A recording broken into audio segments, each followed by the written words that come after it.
The candlelight from the chandelier flickered above a long oak dining table, illuminating polished silverware and wine glasses that hadn't seen use in years, at least, not by me. I shouldn't have come. The moment I stepped into my parents' grand, ivy-covered estate, I felt like a trespasser. But when the invitation arrived, handwritten and oddly formal, some foolish part of me hoped things might finally change. I'm Kay, 32, tattooed, and grease-streaked most days. I work at a restoration garage in a Rust Belt town where dreams go to die. I'm not some prodigal genius, just a guy who knows his way around old engines and busted gears. My life is small, honest, and mine. My sister, Clara, on the other hand, had never known the taste of ramen or rejection. She wore privilege like a perfume, sweet and overwhelming. Even now, sitting at the head of the table in a silk blouse that probably cost more than my monthly rent, she smirked at me like I was a museum exhibit labeled failure. You actually came, Clara said, sipping white wine with effortless grace. Didn't have any mufflers to fix tonight? I ignored her, taking the seat furthest from my father. My mother flitted from the kitchen, not quite meeting my eyes. The air was heavy with unspoken judgments. My father cleared his throat, neatly folding his newspaper. We're dividing the estate. Clara beamed. She knew. Of course, she knew. We've decided to give Clara the lakefront manor, my mother said, placing her hand over Clara's. It's only fair, considering how she's been helping with the family image. Clara gasped theatrically, pressing her hand to her chest. Oh my God, really? The one in Birch Lake? My father nodded. Yes. It's yours. I looked down at the linen tablecloth, tracing the embroidered edge with my finger. I waited, bracing for my share, something modest, maybe. A cabin, a plot of land, even an old car.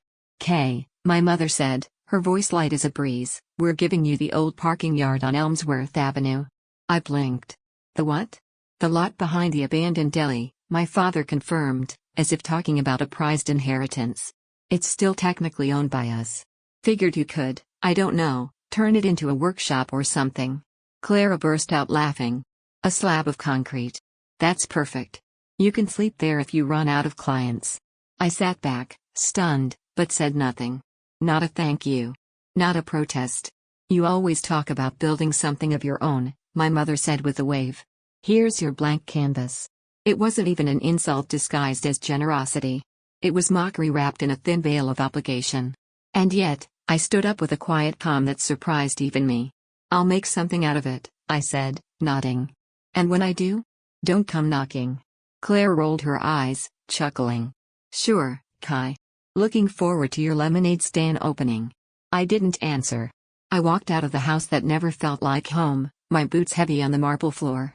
The next day, I stood in front of the so-called gift. The lot was an urban grave, cracked asphalt, graffiti-splashed walls, weeds poking through broken pavement. The ghost of a chain-link fence clung to rusted poles. It stank of forgotten chances and stale dreams. But it was mine. I pulled out my notebook and began sketching ideas, angles, shapes, possibilities. A food truck court? An art space? Pop-up concerts? The world mocked creators until the creation succeeded. I knew that lesson well. And so, without fanfare, I began to build. I called in a favor from an old friend who ran a local taco truck. I applied for vendor permits, filed paperwork, and bought string lights, foldable tables, and speakers off Craigslist. A loan came from my garage boss, not a bank. He trusted my work ethic more than a credit score. Week by week, the empty lot became something alive. Food trucks lined up. String lights crisscrossed above. Acoustic music drifted through the night air. People came, curious, then loyal. They called it Kai's Corner, a hidden gem of culture and comfort. And while burgers sizzled and coffee steamed, I watched from the sidelines, silently adding up every dollar, every smile, every memory made under those lights. I had turned concrete into community. But I wasn't doing this for revenge. Not yet. 3 months passed, and the once-forgotten lot now pulsed with life like the beating heart of the city's underground scene. Kai's Corner had taken on a spirit of its own. What started with 3 food trucks had multiplied into a rotating cast of culinary rebels, Korean barbecue on wheels, vegan fusion that even meat lovers respected, and a guy with a coffee van who pulled espresso like it was performance art. I invested in small stages and hired local musicians, folk duos, indie rockers, even jazz trios. We hosted open mic nights and poetry slams. Street artists painted murals along the back wall of the lot, turning it into a living canvas. People came not just for the food, but for the feeling. For the sense of belonging. I worked 14-hour days, sleeping in a cot behind the refurbished shipping container that doubled as my office. No assistants. No trust funds. Just grit and momentum. One crisp Thursday evening, as a string quartet played beneath twinkling lights and the scent of garlic fries drifted in the air, I noticed a familiar car pull up. Silver. Sleek. Too clean for these parts. Clara. She stepped out in heels that weren't made for asphalt, scanning the place like it was a safari. My mother followed, bundled in a designer coat, her expression somewhere between disbelief and disdain. I kept working. Sorting inventory. Signing off on vendor payments. Let them see what real work looked like. Eventually, they found me by the taco truck. "Kay," my mother said, approaching like she'd discovered a zoo animal that could talk. I looked up. "Enjoying the free smells?" Clara wrinkled her nose. "This is what you did with the lot?" I nodded. "It's called a business. People pay money. I make a profit." She laughed. "It's a parking lot with food trucks." I gestured around at the crowd. Apparently, that's all people needed. A couple nearby patrons clapped. Clara stiffened. "We're just concerned," my mother cut in. "This doesn't seem stable." I tilted my head. "Compared to what? An influencer career based on brand deals and edited selfies?" Clara's face tightened. "You can't sell this. It's family property." I raised an eyebrow. "Family?" That word didn't come up when you were laughing in my face at dinner. Her voice rose slightly. "You didn't turn this." I stepped closer. "No? I worked double shifts. I built this on my back. You got a lake house because you smiled pretty in a photo op." My mother cleared her throat. "If this is making as much as people say, maybe we should discuss a partnership." That did it.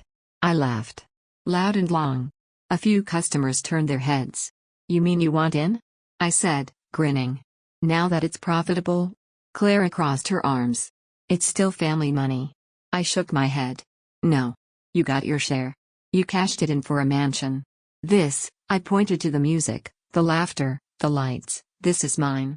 They left shortly after, tension hanging in the air like smog. But I knew it wasn't over. I could see it in Clara's clenched jaw, in the way my mother avoided my gaze. A week later, I got a call. Unknown number. It was my father. I hadn't heard his voice in over a year. "Kay, we need to talk." He said it like he was doing me a favor. I didn't return the call. 2 days later, Clara returned, this time alone. Her car idled near the edge of the lot as she stepped out with oversized sunglasses and a thick scarf hiding her face. I didn't move to greet her. "Kay," she said, her voice brittle, "I need a favor." I leaned on the edge of the picnic table. "What could I possibly have that you need?" She hesitated. "I need to sell the lake house." I blinked. "The one you gloated about?" She ignored the jab. "The market's awful, and I need cash to pay off things." I waited. "I need $250,000, she finally said. I let the silence stretch. "Clara," I said, "you remember when you told me the lot was a great place to sleep under the stars?" She flinched. "That was before I turned it into something. You see, you only care now because you think I can help. I'll pay you back. You don't even believe that. I'm your sister."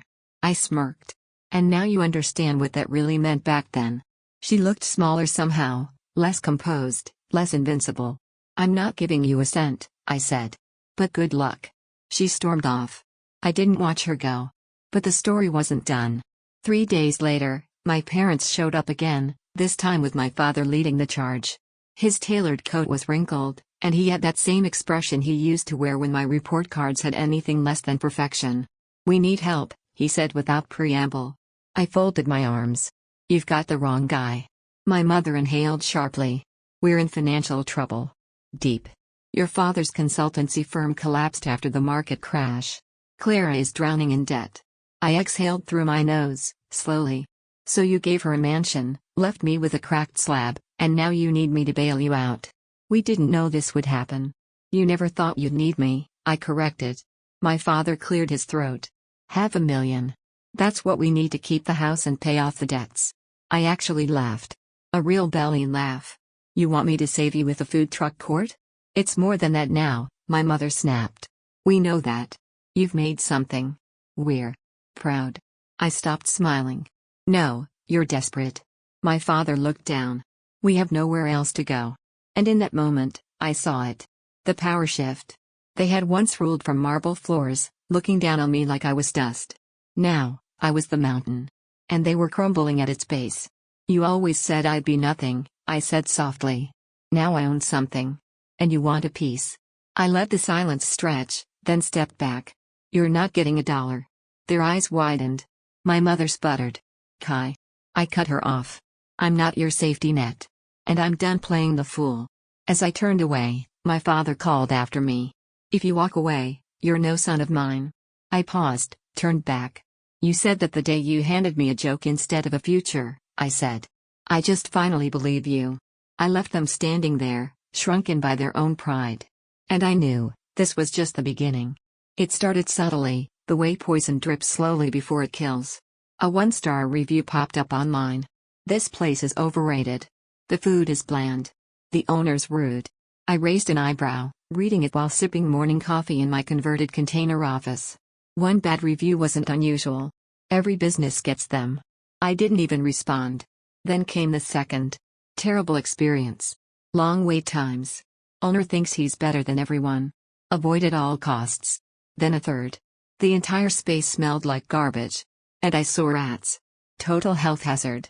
Owner is a disgrace to this town. I chuckled bitterly. The wording sounded familiar. My mother always had a flair for exaggeration, especially when playing victim. If I closed my eyes, I could almost picture her furiously typing while sipping a glass of overpriced red wine in a room full of throw pillows and self-righteousness. But I wasn't laughing when the city inspector showed up.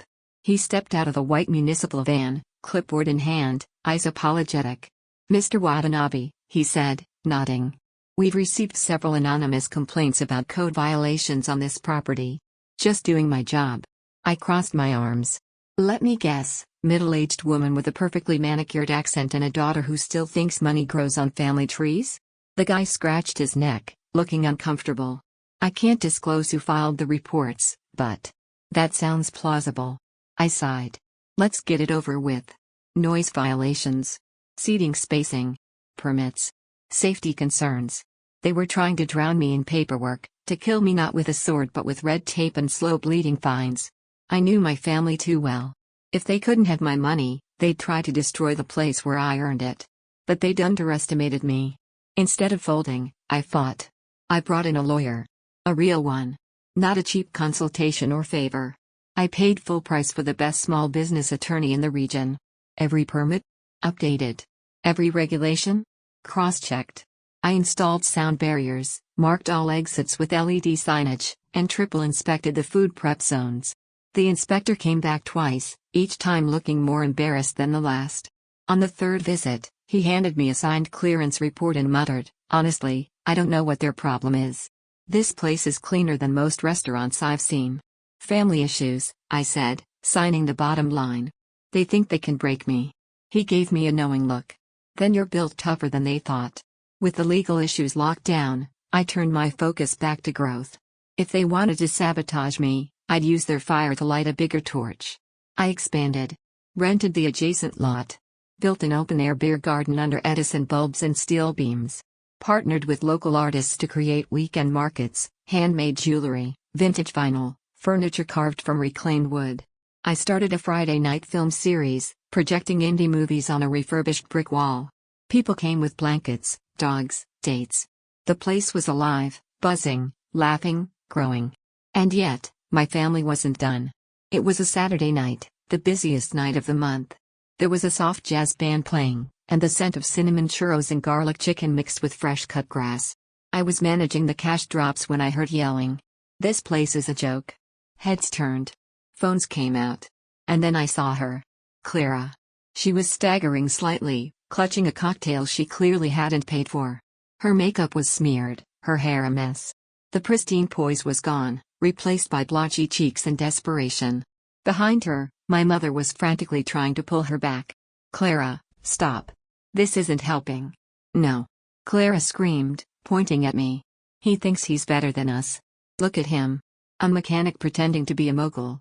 Some customers began filming. A few moved away. I stayed calm, stepping forward slowly. "Clara," I said evenly, "go home." She stumbled closer. "You think you're so important now, don't you? With your food trucks and your music and your damn fairy lights." I didn't flinch. "I think I've earned every inch of this place. Now leave." Her voice cracked. "You're nothing, Kai." And then, it happened. She grabbed a drink off a nearby table and flung it at me. The cup struck my chest, beer soaking my shirt, dripping onto the pavement. Silence. Even the band stopped playing. 2 security guards moved in instantly, pinning her arms as she screamed and thrashed. My mother shouted, "Let her go. She's your sister." I brushed the wet shirt calmly and turned to my head of security. "Call the police." Clara froze. "No. Kay, don't." I crouched slightly, looked her in the eyes. "Actions have consequences. You of all people should know that." 10 minutes later, flashing red and blue lights bathed the corner of the lot. Clara was handcuffed, sobbing, trying to hide her face from the phone still recording. My mother was pleading with the officers, shouting about her daughter's mental health, the stress of it all. I just watched. "You're ruining the family name." My mother screamed at me. I laughed. "You did that all by yourselves." As Clara was loaded into the back of the squad car, I remembered how I had once stood on that same lot, humiliated, mocked, alone. Now it was she who wore that weight. My mother turned to me, her voice cracking. "This is your sister. Do something." I crossed my arms. "Like how you did something when you gave me a piece of concrete and called it a blessing?" She had no answer. I turned back toward the buzzing food court. "Oh," I said over my shoulder, "hope the beach house is worth it." The doors closed. The sirens wailed. The night resumed. And I went back to work. Business was better than ever. But something told me. They still hadn't learned their lesson. A week after Clara's public meltdown and arrest, I was sure I'd seen the last of them, or at least hoped I had. But entitlement doesn't disappear overnight, and neither does desperation when the walls are closing in. It was a Tuesday, just before sunset. I was in a strategy meeting with my event planner and a few of the new craft vendors when I spotted them. My parents. Hovering near the main gate like 2 ghosts, dressed in clothes that still screamed wealth, but with eyes that had lost their shine. They didn't belong here. Not anymore. I let them wait. Finished my meeting. Took my time walking over. When I finally approached, I made sure my hands were still inked with notes and clipboard check marks, my sleeves rolled up to show the grit that built this empire. "You're back," I said flatly. "Didn't think you'd show your faces here again." My mother looked away, lips tight. My father gave a hollow nod. "We need to talk," he said. His voice was different this time. Less commanding. More pleading. "Let me guess," I said, already tired. "Clara's too embarrassed to face me herself, so she sent the backup squad?" "No," my mother whispered. "She's not doing well." I crossed my arms. "You're going to have to be more specific. Not doing well is a pretty big circle." They hesitated. Then the truth began to spill out, ugly, raw, and long overdue. Clara had maxed out every credit card she owned trying to maintain her luxury lifestyle, designer clothes, spa memberships, weekend trips to private resorts she couldn't afford. She had refinanced the beach house 3 times. Now the market had tanked, and the house was set to be foreclosed. But that wasn't all. My father's once stable consultancy firm had bled out thanks to a few bad investments and 2 partners who jumped ship during the economic downturn. They were broke, house payments overdue, retirement savings gone. Their estate, their reputation, their cushion world was crumbling. And I was their only hope. "We need help," my father said again, as if saying it louder would make it easier to swallow. "From you." I said nothing. Let the wind between the trucks fill the space instead. "We're family," my mother added. "And family helps each other." I chuckled, slowly. "That's rich. Family, huh? Like when you gave me a plot of dirt and gave Clara a house with waterfront views?" "That was different," she said quickly. "No," I snapped, my voice sharp for the first time. "It wasn't. It was exactly this. You never saw me as family. I was a burden. A reminder of failure. You didn't raise me, you tolerated me." My father flinched. "We were wrong," he admitted. "You've made something real. Something we never expected." There it was. A confession. It tasted like victory, but felt like ash. I sighed. "How much do you need?" They exchanged a glance. My mother answered. $600,000. I laughed out loud. A few vendors looked over. 600 grand? I repeated. That's not a favor, that's a buyout. We're not asking for charity, my father added. We'll pay it back. I looked them over, exhausted, fragile, out of place in the world they once ruled. And then it hit me. They were homeless. Not physically, not yet, but spiritually, financially. The world they'd built on pride and polished lies had collapsed. And in that collapse, they finally saw me. Too late. I reached into my back pocket and pulled out a folded document. I'd had it printed weeks ago, on a hunch. My mother eyed it suspiciously. What is that? A contract, I said, handing it over. I already bought the deed to your house. It went on the market last month. Guess who snatched it up? They froze. No, my mother whispered, fingers trembling as she unfolded the paper. You didn't. I did, I said. Cash offer. No contingencies. I own it now. My father went pale. You bought our home? No, I said. I bought my home. The one you said I'd never be good enough to live in. My mother's face twisted in disbelief, grief, and humiliation all at once. What are you going to do with it? Tear it down? I smiled. No. I'm not that petty. You can keep living there. But there's a catch. They waited. Breathless. You pay me rent. Every month. On time. No exceptions. My father looked like he'd been punched in the gut. How much? I named the price. It was steep. Legally fair, but just enough to remind them who held the cards. That's extortion, my mother hissed. No, I said. That's business. You're charging us to live in the house we raised you in. I stepped closer. You didn't raise me. You overlooked me. And you gave me concrete while handing Claire a castle. She opened her mouth, but the words died. My father swallowed hard, then reached for the pen on the clipboard. His signature was slow, like the ink itself resisted. My mother followed, pressing down so hard the pen nearly broke. I folded the paper neatly and tucked it back into my jacket. Pleasure doing business with you. I turned to walk away. Wait, my mother said behind me. Is this what you wanted? To humiliate us? I paused. What I wanted, I said slowly, was respect. And since that wasn't on the table, I'll take the deed instead. I walked away as they stood there, cracked statues in the place they once ruled. I had inherited a parking lot. They had inherited the bill. And I was just getting started. Ownership had changed everything. Not just legally, but emotionally, spiritually, even generationally. For the first time in my life, I held the keys to a legacy. But not the one my parents tried to manufacture through manicured lawns and champagne brunches. No, my legacy was built on a cracked slab of concrete, born from oil-stained hands, sweat-drenched shirts, and years of being told I'd never matter. Now, I mattered. Now, they needed me. But I wasn't finished. After they signed the lease contract for their former mansion, my house now, I didn't evict them or make a scene. I didn't post online. I didn't gloat. I let them stew in silence, in the realization that their lives now orbited around someone they once considered a stain on the family name. Every month, the rent was due.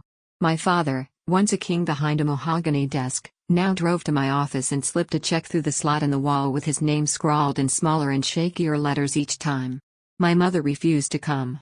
Pride still clung to her like an aging perfume, stale but persistent. Clara? She vanished for a while. Her influencer gigs dried up after the public meltdown. Word spread. Footage of her drunken outburst went viral. Her brand endorsements vanished. Even her loyal followers couldn't defend the act of throwing a drink at someone in front of kids and families at a food court. She went radio silent. Deleted her social media. Until one night, she came back. I was locking up the gate to the food park. The lights were dimmed, and the last customers had gone. She was waiting near my car, arms wrapped around herself like the cold had caught her off guard. She looked smaller, not in height, but in spirit. No makeup. No designer bag. Just Clara, stripped of her image. "Kay," she said. I kept my voice neutral. "You lost?" She gave a weak laugh. "I deserve that." I leaned against the hood of my truck. "So what now?" I just wanted to say, "I'm sorry." I waited. "For everything," she added, voice shaking. "I treated you like dirt. We all did. And I'm not asking for anything. I just needed to say it." I stared at her for a long moment, gauging sincerity. Her hands were trembling. Her shoes were scuffed. "What happened to the house?" I asked. "It's gone. Foreclosed. They took it last week." I nodded slowly. "And the lifestyle?" She looked away. "Pawned most of it. What I couldn't sell, I left behind." For a moment, the silence stretched between us. Two adults who had grown up in the same home, but completely different worlds. She had been bathed in praise. I had learned to build armor. "Why now?" I asked. She shrugged. "Because I have nothing left to lose." I sighed, walked to the back of the truck, and unlocked the cooler. Pulled out 2 cans of sparkling water and handed her one. She blinked in surprise. "You're not going to scream at me?" "No," I said, topping the tab. "You already did that yourself." She smiled sadly. "What now?" "Now?" I said. "Now you figure it out. Like I had to. Maybe it's not too late to build something real." She looked down at the can in her hand. "You think I can?" I took a sip. "That's not up to me." She nodded, then walked away without another word. I didn't stop her. That was the closure I didn't know I needed. Months passed. Kai's Corner had evolved into something beyond my wildest dreams. What was once a food truck park became a full-blown cultural district. We added a second-story viewing deck with a rooftop garden. A small bookstore cafe popped up on the corner, run by a woman who used to sell poems out of her backpack. I gave her a chance. She gave the block a soul. There were murals on every wall now. Live art battles. Charity events. Open mic nights that launched real careers. Tourists came. Locals stayed. And me? I thrived quietly. I bought 3 more properties around the neighborhood. Not to flex, but to protect the block from greedy developers. I didn't want my legacy swallowed up by strip malls and fake coffee chains. No. This place was built from pain, rejection, hustle. And it would stay authentic. One day, my father showed up unannounced. He wasn't there to beg or complain. Just to talk. He waited until I finished the vendor meeting, then followed me to my usual seat near the stage. "You've built something incredible," he said, eyes scanning the skyline I helped shape. "Yeah," I replied. "Without a beach house." He winced. "I deserved that." "You deserved more than that." He sat in silence for a minute. "I was wrong about you." "We all were." I didn't reply. "I was afraid," he continued, "that you'd prove we didn't matter. That your success would make us irrelevant." I blinked. That was honest. Painfully so. "And now?" I asked. "Now," he said, "I'm proud. Genuinely. And I'm sorry." I exhaled slowly, then offered him a seat. We talked for an hour. Not as father and son. But as men. Flawed. Tired. Trying. We didn't solve everything. But we started something new. A year later, on the anniversary of Kai's Corner's opening, the lot was packed. Music, fireworks, food from around the world. Thousands of people gathered under those same string lights that once shined on emptiness. Clara was there, helping run a small arts booth. My mother, quiet and reserved, sat with a cup of tea and didn't complain once. My father helped carry folding chairs for the local musicians. And me? I stood center stage. Microphone in hand. "I want to thank everyone," I said, voice steady. "For believing in a place built from nothing. For turning cracks into roots. For proving that legacy isn't what you inherit, it's what you build when no one else believes in you." The crowd shared. And in that moment, I knew. This wasn't revenge. This was redemption. And it tasted far better than any mansion ever could.